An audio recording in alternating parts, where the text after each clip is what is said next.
Hello to the folks who are here who I've never met. It's really great that you are giving up a part of your Tuesday evening to hang out and talk about the weather and talk about climate and Laura Ingalls Wilder, of all things. But let's face it, everybody likes to talk about the weather, right? We ask each other questions about it. It's how we break into conversations and meet new people. Humans have been tuned into the weather around them very primally because in human history, our safety, our lives, and our livelihoods depended on the weather and being savvy and observant about it. And who better as a weather observer than Laura Ingalls Wilder? She didn't put up weather instruments and take precise readings, but she paid attention. And she also provided us the human perspective on those numbers and facts and figures, telling us how they impacted her and her family and what effects it had. Her insight into what she experienced gives us a window into the weather of her era, that weather history, right? This is a history group, and weather has its own history too. That weather of the past is something we also call our climate history. Understanding how the weather has behaved in the past, how those behaviors may be changing into now and the future. Her account gives us that confidence in the weather observations. When those data and those stories meet up and tell the same story, that can give us a really good feeling about what happened in that weather of the past.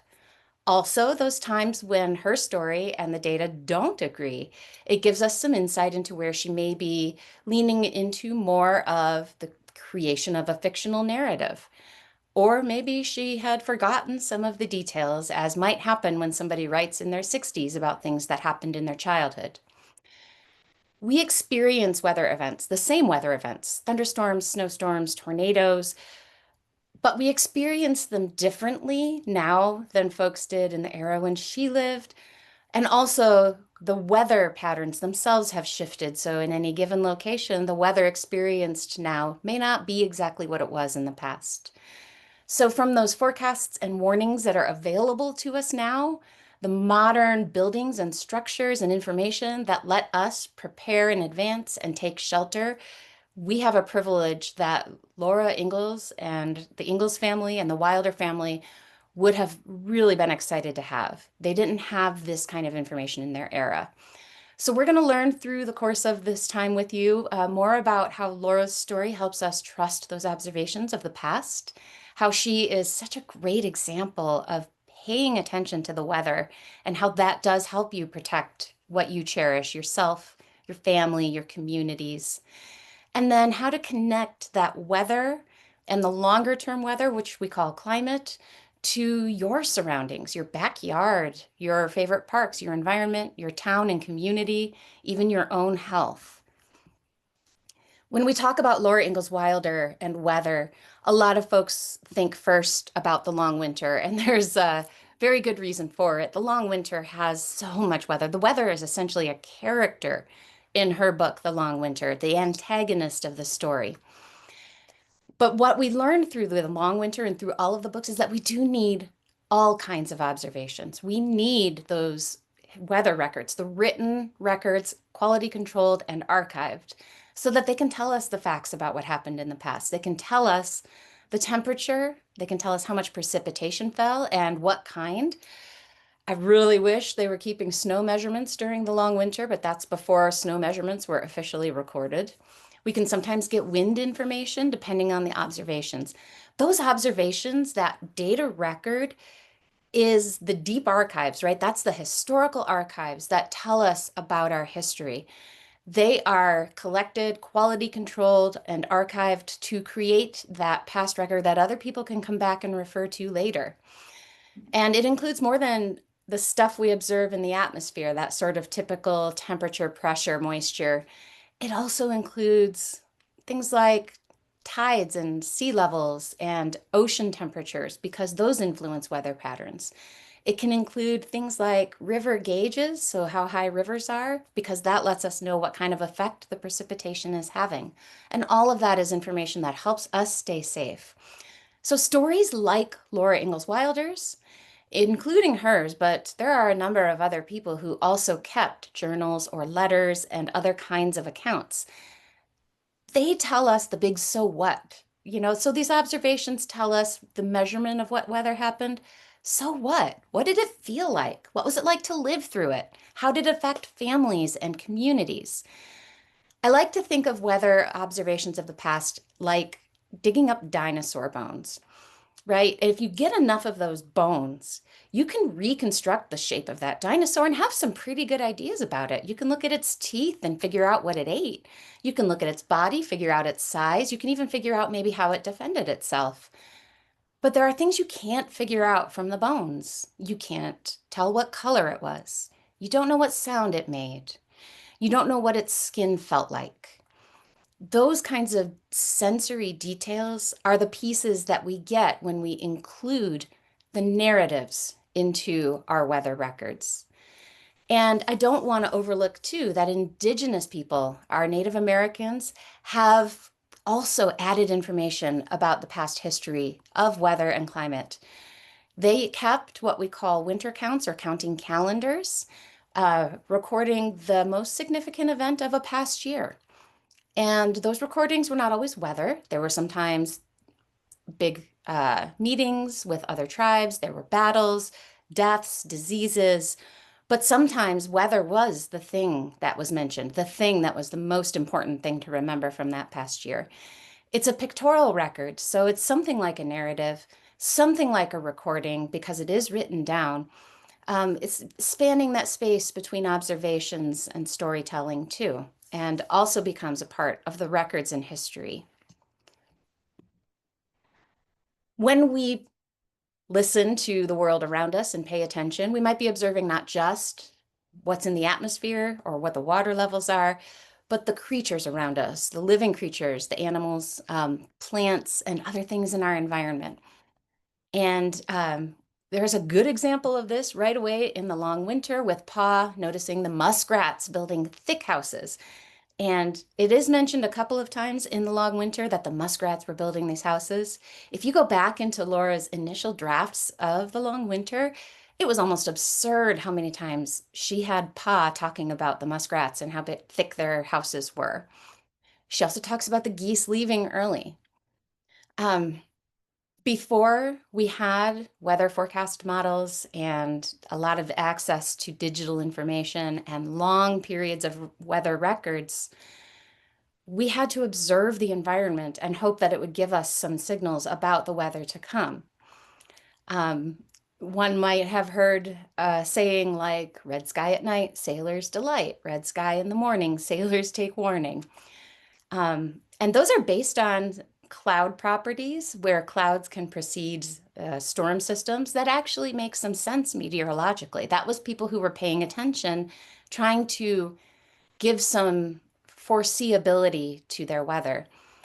There are folks who like to assign animal behaviors to that foreseeability too. Um, and sometimes plants are put in that category too, things like trees and acorns and persimmon seeds. So are plants, animals really able to anticipate the conditions a whole season ahead? Um, Although there is still much to study in this area, I'm going to say it is unlikely that they can predict a season. What they are often doing is responding to recent conditions. Uh, for instance, acorns dropping early may be because it was a dry or cold type of fall, for example. Um, Plants, flowers especially, can respond to daily weather, opening or closing, depending on how humid it is or how much sunlight they're receiving. So there's a few flowers that will close up during stormy weather and can be seen as sort of a harbinger of stormy weather to come.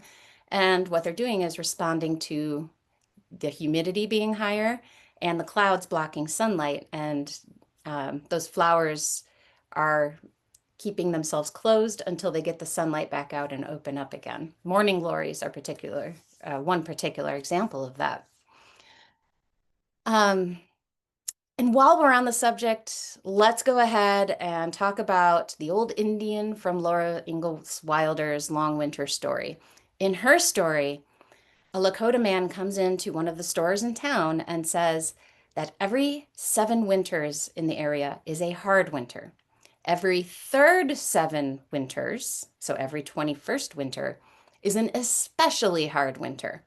Now, I was savvy enough somehow as a kid to find out what year the long winter happened and then start counting by sevens to see if it was going to be a hard winter the coming winter. Um, I have not been able to find any corroborating evidence that an elder Lakota man came to De Smet to warn the settlers. It doesn't mean it didn't happen, but there's a lack of evidence. There are some accounts of uh, American Indians coming into other settled towns to talk about conditions, potential flooding, for instance. Those are pretty sparse, though, and I've got nothing on this one. I've also really got nothing on this 7 years thing. I'm guessing Laura heard that somewhere because that's a really specific thing to invent on her own. So maybe it was some sort of a local folklore or something. I can't find another folklore that echoes it, or folk tale, or even a traditional indigenous knowledge. The best I can figure out is there is a cycle that kind of comes close. You might have heard of El Nino and La Nina. That is a fluctuation of temperatures in the Pacific Ocean near the equator. The warmer side is El Nino. If they go cold, it's La Nina. And that change in the ocean temperatures has a downstream effect on weather patterns in the United States. It's not a perfect relationship. There are lots of things that affect the weather in the United States, and that's just one of them. But it does have some relationship. And it's a cycle that has a roughly 3 to 7 year swing. It is very rough, though. It's very irregular. It's hard to imagine that it was noticeable enough for that to be the basis of the every 7 years folklore. But, I'm still looking, I'm still listening, and still trying to learn and see if I can figure out something else. But the story of the long winter really begins in October of 1880. What I'm showing you here is a weather map that was created on October 15th of 1880 at 3 p.m. to be precise. And in the early drafts of the Long Winter manuscript, Laura got very specific about the date of the hard winter starting, which was October 14th. By the data, what it looks like is that around De Smet, October 14th was cool and rainy. Temperatures were falling through the day. It might have been snow in the evening, certainly would have been turning to snow overnight. And a blizzard had been ongoing in western South Dakota already as that storm system was moving toward De Smet. So around October 13th to 14th, they were already getting stormy weather west of there. But that snow that began probably on the 15th or very late on the 14th continued through October 16th as a low pressure system stalled out and deepened right over the north central US, right over that border area between Nebraska and Iowa. And it allowed strong winds also to continue. So the cold air gets dragged down out of Canada. The winds linger even a couple more days. So all that snow that fell keeps blowing around even after the snow stopped falling. So blizzards east of the Missouri River in the Dakotas are rare in October. West of the river, they can happen every few years or so, especially in the colder climate of Laura's day. But the Ingalls family, the town of De Smet and its founders, and a lot of folks along that developing railroad as it was extending westward through Dakota Territory, they were new to the area. They didn't know what the range of possibilities was. They hadn't experienced the weather for very long to know what to expect. Um, so without that knowledge of the climate history in the area, they didn't know what they were getting into when the worst of the winters came around. In Laura's story, it got cold quickly, and the Ingalls family moved to town because they wanted to have a more substantial building than a claim shanty to live in. They actually moved in with another family. They had a young couple staying with them, which is not in Laura's book, but is in her real accounts of what happened. Several snows came and went through November and December. In particular, a blizzard strikes while she and Carrie are at school. Now, once again, I don't have any specific corroborating accounts. Like, there isn't anything that I've seen in a newspaper, for instance. Um, There's a similar story that happened in 1888. You might know this as the Children's Blizzard. And the book, The Children's Blizzard by David Laskin, is an excellent account of what happened during that blizzard.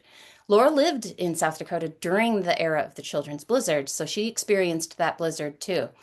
She almost certainly would have heard the stories about teachers leading their children to safety during that blizzard, or in some cases not making it to safety.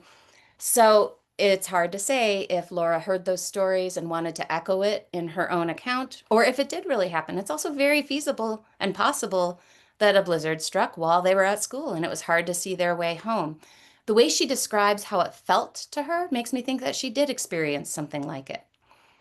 And I will say that looking back at the weather records, of course, I want to try to figure out if there was a children's blizzard, what day it might have been. Now, Laura was crabby about having to wear her woolies to school. She didn't want to wear her wool under things, it was too warm. Around December 10th to 13th of 1880, the temperatures rose up into the upper 40s or near 50. So, relative to a South Dakota December, that was fairly warm at the time. On December 14th, the temperatures fell through to the mid 20s, and then precipitation began that would have fallen as snow and was a relatively heavy total, too. So, likely we get that warm air ahead of a storm system, and the storm system comes in, shunts in the cold air and the snowfall. And that snow continued until December 17th. So, could it have happened? Could that be something that happened around that time? Plausible. Hard to find evidence, but the weather would say it could have happened. Now, we continue on through a Christmas blizzard, another blizzard, and at some point, Laura kind of, if you were a Seinfeld watcher, she yada yada yadas the details of that winter. She stops distinguishing the individual blizzard events and talks about them as one lump of it snowed and then maybe we'd stop and then it snowed again. Very short on the details. There are a couple of things that may have happened that made her short on those details. One is that her own recollection may be blurred. Remember, she was hungry and cold much of that winter. Physically, she is not at her best, and there are a lot of studies that show that when you are hungry and cold, you don't do well with your learning. It's why kids who are in poverty struggle to learn. And Laura herself shows an example of this in one of their at-home recitations of verses where she struggles to remember a verse that she knew well. She feels dull, she says. So yes, her being stuck at home, lack of nutrition, cold may have been physically getting to her and blurred the memory as she tried to recall it later. But also, there really was a lot of snow from about mid-January through the end of February. Frequent snows across the region. If I look at all of these observing sites around the region, let's say from, the eastern half of South Dakota over to Minnesota and down to Omaha and Des Moines, out of those 6 weeks, there are just 3 days that there was not snow in some part of the region. So it was very active and very stormy, and very possible that it was, as she described, really just snow and then a little off and then snow again. But all things come to an end, including the long winter. Like a light switch, things flipped. In the story, Laura hears a wind in the middle of the night, jumps up. Pa, the Chinook is blowing. And of course, he's like, Laura, we've heard the wind. Go back to sleep. In the morning, she says, no, I said the Chinook. That makes all the difference. So what is the Chinook? Now, those of you who live in South Dakota or maybe Western Nebraska, you know what this is, even if you don't know the label for it, because you've lived it. The Chinook is a downsloping west wind. You have a north to south mountain range like the Rocky Mountains. That wind goes uphill on the windward side and releases its moisture as it lifts. So as it comes down on the other side, it is drier. And because of the compression as it goes downhill, it is warmer. So it's dry and warm and it's windy, so the air is moving. And all of those things are really helpful for evaporation. So the snow rapidly melts and evaporates where that Chinook comes down. Sometimes this is called a snow eater wind too. And you'll see it You'll see it spark up on a maybe late winter or early spring day where there's been a recent snow. Those winds come out of the west and that snow fades away pretty darn fast. In Laura's case, on April 14th, it got warmer, right? The temperature got above freezing. Even the low temperature got above freezing. And it just stayed that way. The high temperature never went below freezing again the rest of that spring. And except for April 21st, the lows stayed above freezing too. Now, keep in mind, there was a very thick snowpack at the time. It is really hard to keep the temperatures above freezing at night over a snowpack unless there's a really strong flow of warm air into the area. And boy, that snow melted quick. We'll get to that in a second. But first, I want to talk a bit about comparing what it's like in Laura's time versus in a modern time to experience a winter like that. Have we experienced a winter like that is also a good question. That snowfall is likely something we have not seen since, but there have been winters with heavy snows. A good example in that region is the winter of 2009 to 2010. Very snowy, lots of December blizzards. The only thing the long winter had on it is that the long winter lasted longer. In the pioneer era, in Laura's day, there was a bare landscape in the Dakotas. There are trees there now, but in Laura's time, those trees by and large weren't there. They came as folks planted shelter belts, especially in the 1930s and onward. There also weren't as many structures, not as big of towns, not as many buildings. Wind has more space to blow. So that snow that has freshly fallen can get lofted and tossed around more easily and keep the visibilities down. At Laura's time, heat mainly depended on combustibles, right? Things you could burn. Now, a good amount of that was shipped in, coal and wood. Again, not many trees in the Dakotas, not many trees to burn. Although people could burn things like sod or peat or buffalo patties or cow patties um, or hay twisted into sticks, which is what Laura did. But it really depended on things that you could burn. The railroad was the main source of transportation other than horses or horses and wagons, leaving a very vulnerable artery. If that one artery would get blocked in, then it is really difficult to transport in anything that comes from a distance. Also, in Laura's era, people grew their own food or grew locally. Now, that particular fall, a lot of the folks who settled into the DeSmet area had just moved there. That is the year that the town was established. It's the year that the Ingalls family arrived. It's first year sod. It doesn't grow a lot. They started late with their planting. They're just trying to get something in the ground so they can claim it for the year. But it isn't much. And most folks anticipated being able to supplement what they had with shipped in goods that winter, shipped in through the railroads.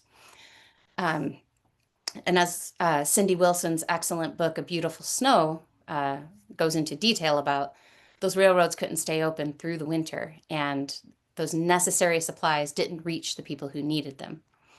So what happened? Folks shared, right? They helped each other. They, um, made like the DeSmet settlers and pooled their resources and divided them so that everybody could eat something. They made do with what they had. And they went kind of hungry and kind of cold. In the modern era, nowadays, right, when we get a big snow, we do have more things to break the wind. Rural shelter belts, say that 5 times fast. Bigger urbanized areas, suburbs, houses. Our roads are the main source of transportation, and there are lots of them. So yes, while roads may get blocked for maybe up to a day or two in settled areas, maybe even up to a week in very rural areas, they are eventually going to get cleared and folks will be able to get through.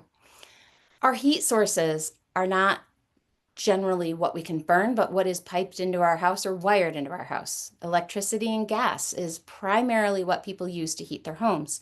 Some people do have a secondary source of heat. They have wood stoves, for example, but generally that's a backup in most cases.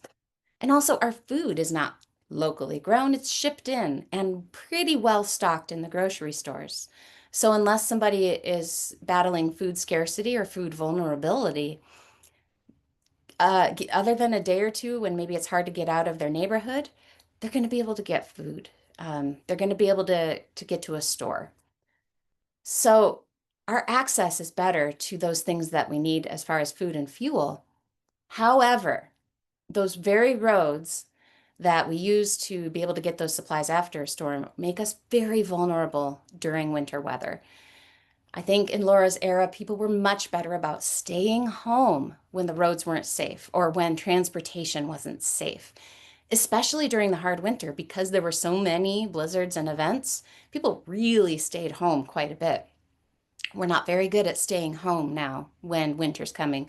Got to get to work, got to get the kids to school, got to get here, got to get there, got a doctor's appointment. And that might be one of those cases where we might be able to take a good look at how things were managed in the past and say, you know what, is it worth my life? Do I have to? Um, can it wait? And sometimes those answers will be yes, and maybe we can adjust ourselves so we don't look like that picture on the left. So, as a scientist, I love to ask why. Scientists love to ask why. We are curious creatures, and we want to keep digging. Questions beget questions. We never answer all the questions we have. And maybe the biggest hallmark of that science is that we kind of act like a classroom of toddlers, right? We can't stop asking why and how, and it's hard to get us all to agree. When scientists do agree in general, it's because that evidence is so very compelling that no other explanation holds up. So, getting scientific agreement on something is a sign of how robust our understanding is. So, for the long winter, the part of the story for me that I was interested in is what made this happen. And one important piece is that the climate was colder in Laura's era than it is now. Um, if you take the same disturbance on a colder climate, it's going to create a colder winter than taking the same amount of disturbance and doing it on a warmer climate. I'll give you a little analogy here. Picture like a kid, a toddler in the bathtub, and they're taking their arm and waving it on the surface of the water, making fun waves. And it's all very cute and they kind of splash around, but the sides of the tub contain their waves because they've got a lot of gap there, right? Now, if you take that same toddler, same arm movement, but you fill the tub almost to full, those waves are going to start to crash over the top. And that's because it's the same amount of disturbance, but happening at a different baseline. So that's what I mean by that winter happened in a colder climate. So it had the opportunity to be colder. Another nudger in this that I already mentioned was the El Nino. Now, El Nino itself is not a sign of a hard winter in the north central US. In fact, it tends to stack the deck just a little bit toward winters that are nearer to warmer than normal, maybe sometimes a bit dry. But that El Nino didn't act by itself. Remember, I said there are lots of patterns around the globe that affect our weather patterns. And one of the strongest ones is called the North Atlantic Oscillation. Don't worry, I'm not going to quiz you on it. The name isn't important. What is important is that when this particular thing is in this negative phase that it was in, temperatures in the central and eastern United States tend to be quite cold. And it is a pretty strong relationship. And the NAO that I'm calling it, this negative phase, was one of the very strongest we have ever observed during the hard winter of 1880 to 1881. So there's no question that this thing really nudged the temperatures toward the cold side and probably had a way of playing with that El Nino that made it especially cold and snowy. There aren't very many winters where both of those factors are together, so it's hard to really be confident about it. And there's another piece too, and that is just the randomness of weather itself. It's that snowpack getting on the ground early in the winter, and then the cold air above it gets reinforced by that snowpack itself. Other patterns we don't know or haven't identified yet, right? The roll of the dice, that's part of weather too. So we combine that colder climate, that negative NAO, combination with an El Nino, the roll of the dice, and it was just the right recipe for that particular winter. Um, and I'm going to move into some other weather things that happen through the books now, too. I want everyone to check your mute buttons. I think I hear that somebody is unmuted. There's a bit of a chipmunk noise. One of these things happens during Farmer Boy, and it is a July 4th freeze. Almanzo and his siblings are woken up by the parents, and they have to rush around and pour buckets of water on the corn because there is a freeze, and that corn, if it if if sunlight reaches it without pouring water on it, the corn will die. So that's the story about it. Two questions. First of all, was there such a freeze on a July 4th in New York? And secondly, um, would that have helped the corn? So, to answer the first question, I have other records, including this journal that's in a picture here. July 1859. This is the glorious old 4th. The cannon is moaning all around us. We had quite a smart frost last night, something I never saw before on the 4th. This is a gentleman keeping a diary in South Central New York. So certainly in upstate New York, you could get if you can get a frost in the south part, you could probably get a frost in the north part. There are other accounts that corroborate this. As far away as Kentucky, Missouri, this was apparently quite a cold snap on a July 4th. So what about this watering the corn business? Would that have helped? Yeah, probably not. Now, you see pictures when there are deep freezes in the south where they grow citrus of sprinklers running and orange trees that are caked with icicles. Well, they're watering it, right? So surely it must help. Well, it only works if you continuously water whatever you're trying to save, because when water becomes ice, it releases a bit of energy in the form of heat. And that keeps that temperature of the plant right at freezing, but it also prevents it from falling below freezing. But if you only pour it on there once, the water will evaporate, and then the ice is actually going to get colder than the air temperature or the things that are touching that ice. So it would actually have the opposite effect. So watering a corn plant once and then walking away is probably the thing that's going to kill it, actually, not the thing that's going to save it, unless you can continually water it. Now, I want to talk next about floods. I mentioned I would come back to some floods after the hard winter. So during the hard winter, the snow that had fallen was likely the highest on record, at least since European descended settlers arrived in the area. There are accounts that say it is something like 11 to 14 feet of snow on the level. In other words, accumulated through the season. That's around 121 to 144 inches through the season. To put that into perspective, a normal amount of snow up there is maybe 40 inches around eastern South Dakota, maybe a little more over toward Minnesota, maybe more like 50 or so, 60. It is nearly double that, right? Or put another way, record snowfall in eastern South Dakota is somewhere around 80 inches. So it is far beyond the records. So there were a couple of days where the temperature poked a little above freezing in March. It doesn't help much with melting that snow away, although it did start some of the melting. But that snowpack was compacted. It was crusty. And it really did stay put quite a bit. But when that switch flipped, that snow melts rapidly. Where's all that water going to go as the snow melts? Well, it's going to go into the rivers. So the flooding after the long winter occurred in two phases. The first phase was ice jam flooding. That initial water from melting gets into the rivers, breaks up that very thick ice through that very cold winter, and it clogs it like cholesterol clogs arteries. And the water piles up behind that clog and floods what's behind it. That flooding was so severe that the town of Vermilion moved itself uphill. Other towns simply ceased to exist. Near Omaha, an oxbow lake was cut off that still exists to this day. So it changed the course of the river itself. Really quite a bit of substantial damage. And the floods further delayed the trains. So that snow melts and great, we're finally going to get a train through. Nope, bridges got washed out. Nope, the railroad bed got undermined by flooding. So it continued those hardships into the spring. But those weren't the only floods to think about, too. There were other floods that the Ingalls family encountered.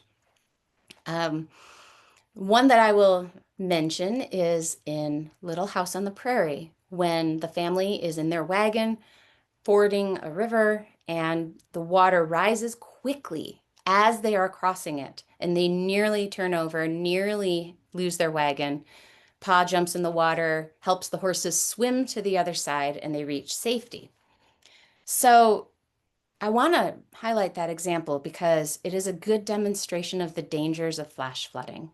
We've heard a lot of stories recently about Texas and the flash flooding that occurred there. This is a more minor example in Little House on the Prairie, but it is the same philosophy. Water falls into and feeds into that river, and somewhere, it doesn't even have to be overhead, that water makes the river level jump up, and it can jump quickly. It can jump while you're in it. So when there are those flood watches and warnings, and especially when those rivers are rising, that message of turn around, don't drown becomes so very important. So I really wanted to take a moment and mention that what has been happening in Texas is really hard to watch as a meteorologist, that we want folks to hear those warnings that come out and be able to do things to keep themselves safe. Moving on from that, another kind of cool event in the books is the buggy ride tornado from These Happy Golden Years. In that story, Almanzo and Laura are out in their wagon having one of their rides that they did when they were courting. And they see a tornado form and develop. They watch the whole thing of it going from clouds that become puffier. Lightning starts. They watch this thing spin. They watch it rotate. They watch it produce a funnel. The funnel touches or becomes in contact with the ground, so it becomes a tornado. They watch that tornado play around. It's, wow, quite a story. She gets home and hears about a couple of boys who were hit on mules. One of them was killed. The door of the house magically falls down a little while later. Um, I was very interested in this story when I was a kid reading these books and as a grown-up too, especially when I learned that this tornado outbreak is the source of what is widely known as the second known photograph of a tornado, this photograph that's in the picture here. Some people had referred to it as the first photograph of a tornado, but it got beat by about a few months by a tornado in Kansas. So this tornado really happened. And if this wasn't the one that Laura saw, it was at very least very near to the one she saw. It very well might be that this tornado was actually the one she saw. Because the photographer for this tornado took the picture near Howard. And if you look at the tiny, tiny print on the map, that tornado path near Howard is one of the closest ones to the star on the map, that star being where Laura would have been located when she was on that buggy ride.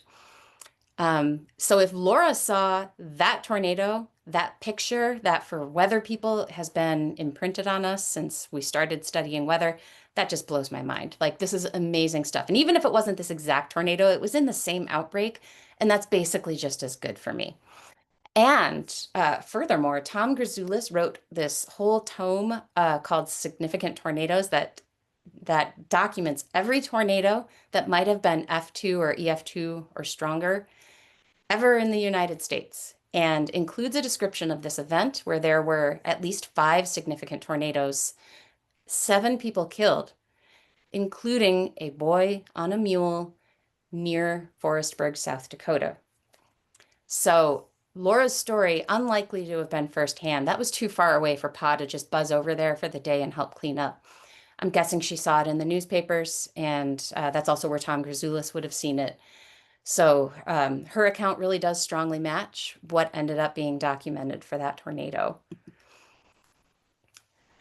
Laura mentions prairie fires, and I am getting close to the end of my time, so I might have to save some of the story for another time. But what I wanted to point out here is that fires are a natural part of the ecology in many places.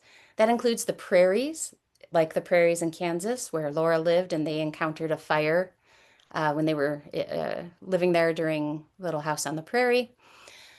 And forests. Fires will clear out underbrush, release seeds from trees. Some fire is good for the system. Part of the problem with the fires right now, or in the, say, the last decade or two, is that they are burning more intensely than they used to, or than um, intentional burning practices would allow them to do. So they become more destructive. Instead of the trees releasing seeds, it kills the trees. Now, humans have long been a part of helping manage ecosystems. Our Native American folks all across the country have been doing these prescribed or intentional burns for a long time to help balance the ecosystems in places. For a while, we didn't do so well at intentional burns when we had suppression at all costs. We're getting a little better about it again, but it's still kind of tenuous. You know, it's a little nerve-wracking to have a burn where people live or near where people live. So it's harder to practice that now and keep that ecosystem in balance. Um, Drought also impacted the Ingalls and Wilder families several times. It was drought that drove Laura Ingalls Wilder and Almanzo Wilder out of the Dakotas for good in the 1890s, on the tail end of a long-lasting drought that drove a lot of people out of the Dakotas. Oop, I jumped ahead too fast there. I got excited with my clicks. That's the drought that caused them to give up their homesteading and move on. And it's one of a couple of droughts that impacted their families through the years, but that particular one might be the most impactful of them. And of course, we'll close with grasshopper weather, where grasshoppers themselves are not a weather phenomenon, even if they are raining out of the sky. But how they behaved was very much related to weather patterns across not just Minnesota, where they were living, but other parts of the country too. And that relationship between the weather patterns and the climate history in those locations really affected how those grasshoppers behaved. So when the grasshoppers infested Missouri, Nebraska, the Dakotas, and Minnesota from 1874 to 1876, it wasn't necessarily because there was a drought in those places. Um, Grasshoppers like to eat green things. The Rocky Mountain locust liked to eat green things. But where those Rocky Mountain locusts originate and sort of have their winter home and their, home turf, home grounds, that area was stressed. And so the locusts expanded outward, seeking food, seeking to reproduce. I'm going to truly close with one last thing. Sorry, I'm having trouble with my clicks here. There we go. And that is that when Laura and Almanzo reached their adulthood, they're leaving the Dakotas for good, they were looking to find an ideal climate for them. They wanted to balance what would make Almanzo feel better with his health problems after his stroke, and what would make Laura feel healthy, because the climate of Florida that they tried for a year did not work for her. They found that balance, that ideal climate, in southwestern Missouri, in Mansfield, Missouri, to be specific, where Laura felt like there was enough seasonality, it wasn't too wet. Almanzo didn't have to deal with the intense cold that likely caused him aches. So they found this place where they could be in balance, where there was enough moisture that they could sustain crops without prolonged drought. We often make choices based on the things that matter to us, including the choices of where to live. It might be for our health or our livelihood. Some people move because they want to get away from hurricanes. They got scared by them in the past. Some people move to get away from allergies and pollens. People move for lots of reasons, and that's definitely not the only factor much of the time, but it is a factor. People move to get some place where they can have the kind of recreation they want. They want to be close to the mountains so they can ski. They want to be close to a body of water so they can do water recreation. When Laura and Almanzo found that sweet spot for them in southwest Missouri, that was the place that worked in that time. It worked in Laura's time. If they went there today, that climate might not work for them anymore because it is different from the one she experienced when she lived there. The climate of our children's generation will not look like the climate of ours. because Laura's families didn't know much about the climates they moved into, they had to adapt on the fly. They had to learn how to cope with what was around them. What can we learn from Laura about adapting and making do and coping with what's around us, not because we've moved somewhere else, but because different climates are coming to us and bringing us unexpected and unprecedented conditions, things that we've never seen before in the places that we live. I like to think that there's a lot we can learn from Laura about things like how she lived close to the land she was on, paid attention to the world around her, so very descriptive of the skies and the landscapes.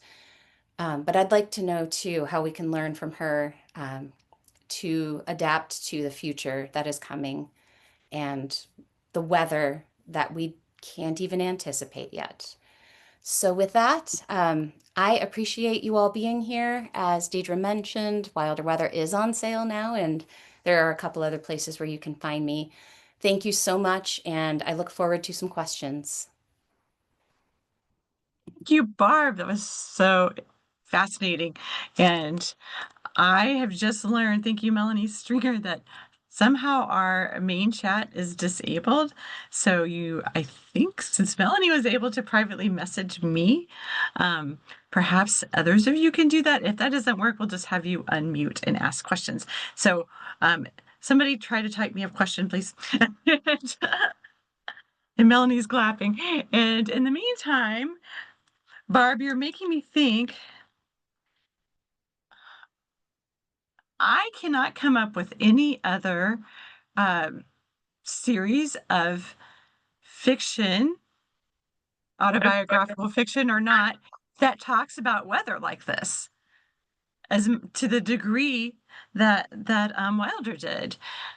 And maybe I'm not as well read as I could be of that kind of genre, but it doesn't seem like others other authors of her time and maybe of this time too paid as close of attention to weather and incorporating them in their stories. I'm just like thinking of of Louisa May Alcott, or the Anne of Green Gables books, or the Betsy Tacy books. There's I think not that much weather besides the changing of the season. I really think Laura was very unique in the way she was so observant of and so descriptive of what was around her, including the weather. Um, there probably are historical fictions you could go back to and see how weather interplayed with the things going on there. Um, but it doesn't have to be a series or something that is so widely known.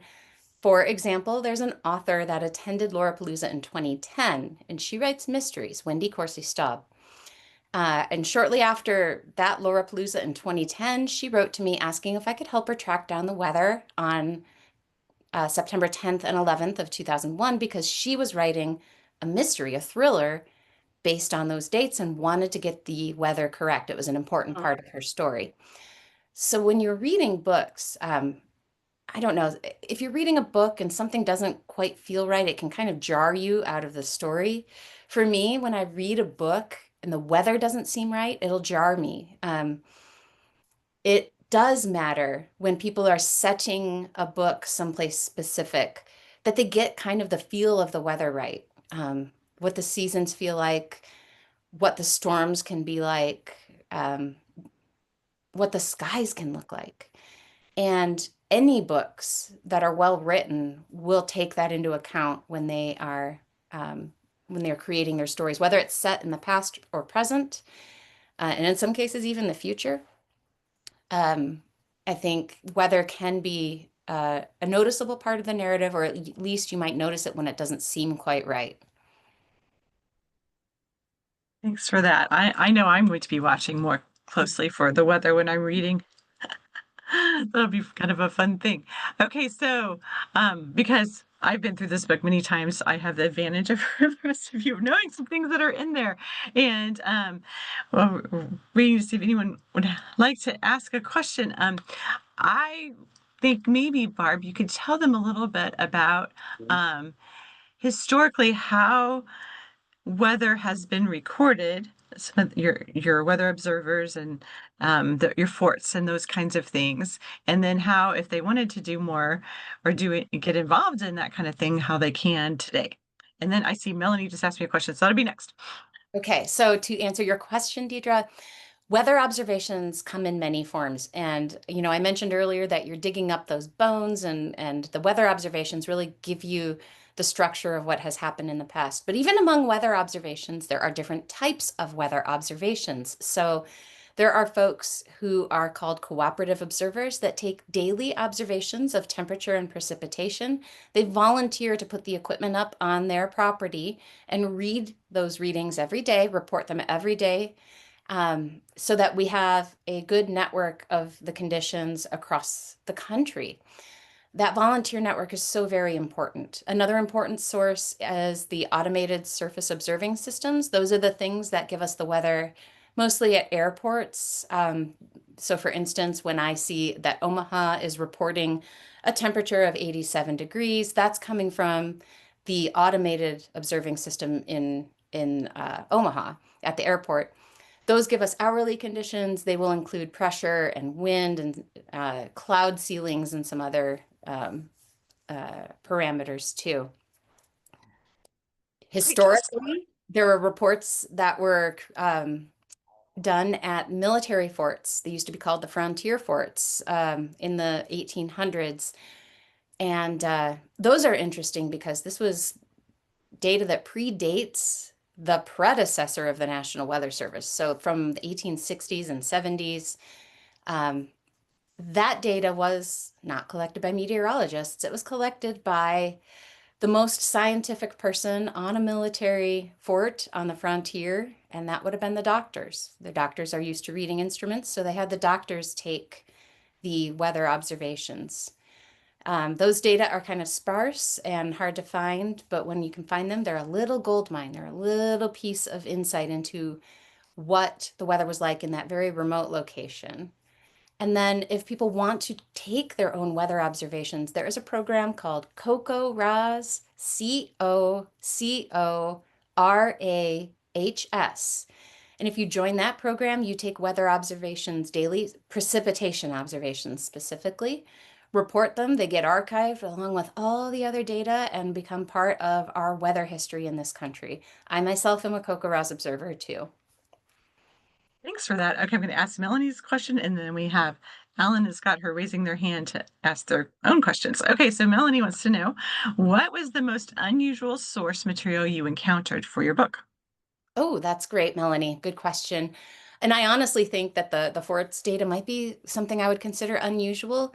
It's not something you can just go online and look up like you can much of the other weather records. They had to be digitized and were digitized based on work funded by a grant. So the grant had a limited amount of time. They got as much done as they could. And those records often contain not just the weather itself, but older weather records sometimes contain descriptive elements, um, like frost occurred this morning. That's actually some of the pieces of data I found to support what I learned about the frost on July 4th was from the comments. Frost, I don't remember them specifically, but noting that this was a very unusual event. Um, and I think a lot of good information for me came from other books too. I don't know if that counts as unusual, but when you're a weather person, it's unusual to think about finding something that's not data to get your sources of information. So for this audience, that probably is very normal to go to books and look up what's happened in the past and look up accounts of it.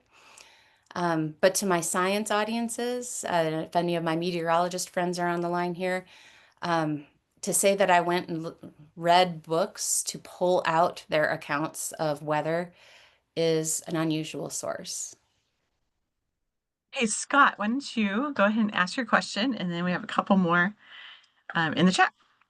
Great, thanks, Barbara and Deborah.